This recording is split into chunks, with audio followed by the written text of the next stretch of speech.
It's going out of Wellington, where our business reporter Jonathan Mitchell is standing by. Hi, Jonathan. Nice to see you. Auckland Airport set additional charges for the coming years. What's happening? It has a big infrastructure plan over the next 5 years, John. It's looking to spend just under $2 billion to build a second runway and, of course, expand and modernise their domestic and international facilities. The rationale behind this, there's been a big ramp up in the number of passengers passing through Auckland Airport, as well as more airlines as well. So domestic passenger charges will rise just under 1%, 0.8%, while international fees over time will actually fall back by just under 2%. From 2020, mid-2020, there'll be a new landing charge per passenger of $1.19, so that will apply. There's been lots of consultation on this, and there's been a bit of feedback come out today. The Board of Airline Representatives says it believes the airport's possibly charging $65 million more than needed. But if you actually look at the charges generally and compare them with other airports around the world, the domestic charge is below other Australasian counterparts, and the international fee sits about middle of the pack.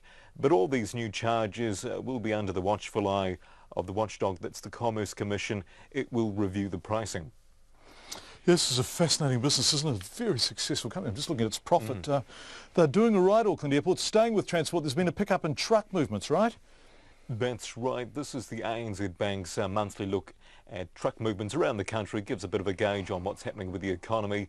Rose in the month of May. The heavy index, that gives an immediate snapshot. That rose 4% after a fall the month before.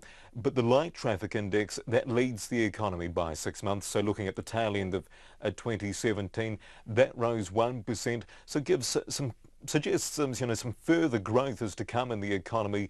It could be a bit patchy though, given capacity and credit restraints that have been cropping up and been mentioned in analysts' comments. But winding the clock back, looking at the first 3 months of the year, the first quarter, March, that's data is coming out next week.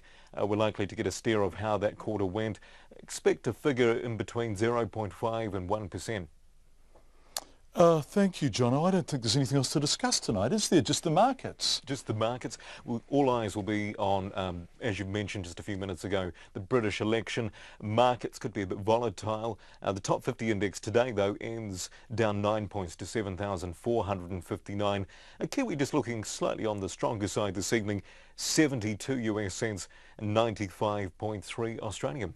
Jonathan Mitchell, our business reporter, live from Wellington. Thank you very much indeed.